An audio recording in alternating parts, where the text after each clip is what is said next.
آج کے اس ایکسپلینر میں ہم ایک بہت ہی دلچسپ اور تھوڑی حیرت انگیز رپورٹ کا تجزیہ کرنے والے ہیں۔ ہم حقیقت ٹی وی کے ایک ایسی رپورٹ پر روشنی ڈالیں گے جس میں امریکہ اور ایران کے درمیان کچھ سنگین جیو پولیٹیکل دعوے کیے گئے ہیں۔ تو چلیے بغیر کسی دیری کے ان مبینہ واقعات کی تفصیلات کو کھول کر سمجھتے ہیں تاکہ اس بنیاد کا اصل رخ سامنے آ سکے۔ اچھا، سب سے پہلے ایک بات سوچیے، کیا دنیا کی سب سے بڑی نیول پیور سمندر کے بیچوں بیچ کسی دھوکے کا شکار ہو سکتی ہے؟ سننے میں عجیب لگتا ہے نا؟ لیکن یہ ایک ایسا سوال ہے جو سیدھا اس بیانیے کے مرکز تک لے جاتا ہے اور اس پر غور کرنے پر مجبور کرتا ہے کہ آخر اس مبینہ واقعے کی بنیاد کہاں اور کیسے رکھی گئی۔ تو آئیے پہلے حصے کی طرف چلتے ہیں جہاں اس مبینہ سمندری روک تھام یا آپریشن کا ذکر ہے۔ رپورٹ کے مطابق واقعات کی ترتیب کچھ اس طرح چلتی ہے۔ ایک انٹیلیجنس ٹپ ملتی ہے جس پر عمل کرتے ہوئے امریکی کمانڈوز بحیرہ عرب میں ایک تجارتی جہاز پر اترتے ہیں۔ انہیں پکا یقین ہوتا ہے کہ یہ جہاز ایران کا ہے، لیکن جب وہاں جا کر دستاویزات اور سامان چیک کیا جاتا ہے تو مبینہ طور پر احساس ہوتا ہے کہ بھائی یہ تو ایرانی جہاز تھا ہی نہیں، یہ تو صرف ایک دھوکہ یعنی ایک ڈیکوائے تھا۔ اب یہاں تھوڑا رک کر اس موازنے کی سنگینی کو سمجھیں۔ تصور کیجئے 1000 ارب ڈالر کا ملٹری بجٹ۔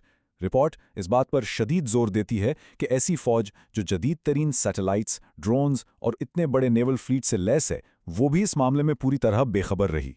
یہی وجہ ہے کہ رپورٹ اس بات کو ہائی لائٹ کرتی ہے کہ اتنے وسیع وسائل ہونے کے باوجود ان کے پاس جو انٹیلیجنس معلومات تھیں وہ اتنی کمزور تھیں، یعنی بنیادی معلومات ہی فلاڈ تھیں۔ دعویٰ یہ ہے کہ یہ غلط معلومات جان بوجھ کر پھیلائی گئی تھیں تاکہ عسکری توجہ بالکل ہی غلط سمت میں بھٹکائی جا سکے۔ اب اس کے بعد آتے ہیں رپورٹ کے دوسرے حصے کی طرف جو ایران کی مبینہ گوسٹ فلیٹ اور ان کی اصل ٹیکٹک کے بارے میں ہے۔ یہاں اصل دھیان بتانے والا کھیل شروع ہوتا ہے۔ اس موازنے پر غور کیجیے۔ ایک طرف تو صرف ایک اکیلے ڈیکوائے یعنی دھوکہ دینے والے جہاز کو روکا گیا، لیکن ٹھیک اسی وقت دوسری طرف مبینہ طور پر 70 سے 80 اصلی ایرانی جہاز اس بلاکیڈ سے آسانی سے گزر گئے۔ یہ کلیم بڑی وضاحت سے بتاتا ہے کہ سورس کے مطابق مس ڈائریکشن کس پیمانے پر ہو رہی تھی۔ اور وقت کے ساتھ بچ نکلنے والے ان جہازوں کی تعداد کی رپورٹس میں حیران کن اضافہ بتایا گیا۔ شروع میں رپورٹس آئیں کہ 25 جہاز گزرے ہیں، پھر یہ خبر 36 تک پہنچی اور آخر میں یہ مبینہ اندازہ 70 سے 80 جہازوں تک چلا گیا، جو کہ ظاہر کرتا ہے کہ اس پورے آپریشن کا اسکیل کتنا وسیع تھا۔ خیر معاملہ صرف یہیں نہیں رکا۔ سورس دعویٰ کرتی ہے کہ حدود میں ایک کشیدگی شروع ہو گئی۔ امریکہ نے مبینہ طور پر 2 ایرانی جہاز پکڑے تو اس کے جواب میں ایرانی فورسز نے کیا کیا؟ انہوں نے 4 جہاز پکڑ لیے، یعنی سیدھا حساب دگنا کر دیا۔ اب ان سمندری واقعات کے عالمی سطح پر سیاسی نتائج کیا نکلے؟ تیسرے حصے میں بین الاقوامی رد عمل دیکھتے ہیں۔ اس رپورٹ میں یہ دعویٰ بھی شامل ہے کہ اس واقعے پر اعلیٰ ترین سیاسی سطح پر شدید رد عمل آیا۔ بتایا گیا ہے کہ امریکی صدر اس پوری صورتحال پر شدید غصے میں تھے اور انہوں نے اپنی نیول کمانڈ سے اس مبینہ ناکامی پر سخت جوابات طلب کیے، کیونکہ انہیں لگتا تھا کہ عالمی سطح پر یہ ملک کے لیے بہت بڑی سبکی کا باعث ہے۔ عالمی رد عمل کی جب ہم بات کرتے ہیں تو جرمن چانسلر سے منسوب ایک بیان سامنے آتا ہے۔ انہوں نے مبینہ طور پر امریکی انتظامیہ پر تنقید کرتے ہوئے کہا کہ ایرانیوں نے پوری دنیا میں امریکیوں کو ذلیل کیا ہے اور امریکہ کے پاس کوئی ایگزٹ اسٹریٹجی نہیں ہے۔ دعویٰ ہے کہ ان کے مطابق اس حکمت عملی نے پورے یورپ کو ایک غیر یقینی صورتحال میں پھنسا دیا۔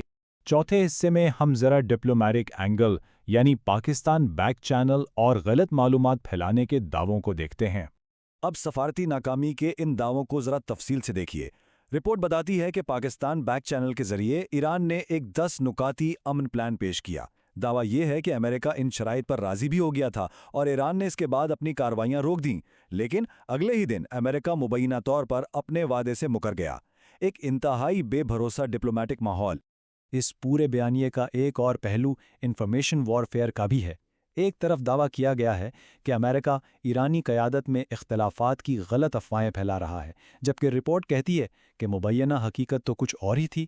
امریکہ ایکچولی خود اپنے 49 اعلیٰ عسکری افسران اور جنرلز کو فارغ کر رہا تھا، یعنی اپنی اندرونی کشمکش کو چھپانے کے لیے دوسروں پر الزامات لگائے جا رہے تھے۔ آخر میں 5ویں حصے میں ہم اس ساری بدلتی ہوئی صورتحال کو حکمت عملی کے تعطل یعنی سٹیل میٹ کے کانٹیکسٹ میں سمجھیں گے۔ اب دیکھیں، مسئلہ صرف عالمی محاذ تک محدود نہیں تھا۔ امریکی انتظامیہ مبینہ طور پر مسلسل اندرونی دباؤ کا شکار بھی تھی۔ دعووں کے مطابق عالمی ٹیرفز کے فیصلے مقامی سطح پر ناکام ہو گئے تھے، سپریم کورٹ کو مداخلت کرنی پڑی اور آخر کار مالی ریفنڈز دینے کا سلسلہ شروع کرنا پڑا، جو ظاہر کرتا ہے کہ چیزیں انتظامیہ کی پکڑ سے نکل رہی تھیں۔ اور ان تمام مبینہ ناکامیوں اور چالوں کا نچوڑ اس ایک چھوٹے سے لفظ میں پوشیدہ ہے، تعطل یا اسٹل میٹ۔ ایک ایسی صورتحال جہاں مزید آگے بڑھنا دونوں فریقین کے لیے ناممکن ہو جائے۔ سورس کا بیانیہ یہی تصویر کشی کرتا ہے کہ امریکی فورسز اور انتظامیہ ایسی جگہ پھنس گئے ہیں جہاں وہ عالمی سطح پر تنہا ہیں اور اپنی سمندری حدود کو نافذ کرنے میں مبینہ طور پر بالکل بے بس نظر آتے ہیں۔ تو